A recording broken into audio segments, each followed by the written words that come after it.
Uttar Pradesh Urdu teachers ایسوسی ایشن علی گڑھ نے آج 21ویں کانفرنس منعقد علی گڑھ نمائش میں کرائی، جس کے کنوینر کنور نسیم شاہد صاحب، سرپرست اردو ٹیچرز ایسوسی ایشن، معاون convener Shamsuzzaman advocate, secretary Shams Muslim educational society of India, programme incharge ضلع بیسک ایجوکیشن افسر علی گڑھ۔ میں نسیم شاہد صاحب کا تہہ دل سے ممنون و مشکور ہوں۔ انہوں نے آج اتنا بڑا پروگرام منعقد کرایا کہ آج ایک مثال قائم کر دی ہے۔ انہوں نے کہاں سے شروع کروں، کہاں پر ختم کروں، سورج کی روشنی کا کسی کو اندازہ نہیں، سمندر کی لہروں کا کسی کو اندازہ نہیں۔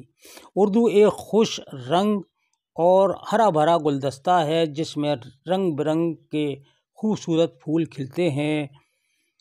اردو ہی تنہا وسیلہ ہے جس سے ہندو اور مسلمان ایک دوسرے کی تہذیب کو سمجھتے ہیں۔ یہی وہ ذریعہ ہے جس سے ہندو اور مسلمان میں اتحاد پیدا کیا جا سکتا ہے۔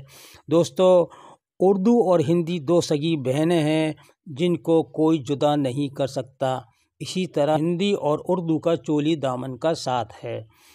دوستو، نسیم شاہد صاحب کا میں ایک بار پھر تہہ دل سے ممنون و مشکور ہوں۔ دوستو، حسب معمول کی طرح ویڈیو کو شیئر کریں اور چینل کو سبسکرائب کریں اگر آپ پہلی بار میرا چینل کو دیکھ رہے ہیں۔ اس کے ساتھ ہی اپنے بھائی محمد خورشید خان کو اجازت دیجیے۔ انشاءاللہ پھر ایک نئی ویڈیو کے ساتھ آپ سے ملاقات ہوگی۔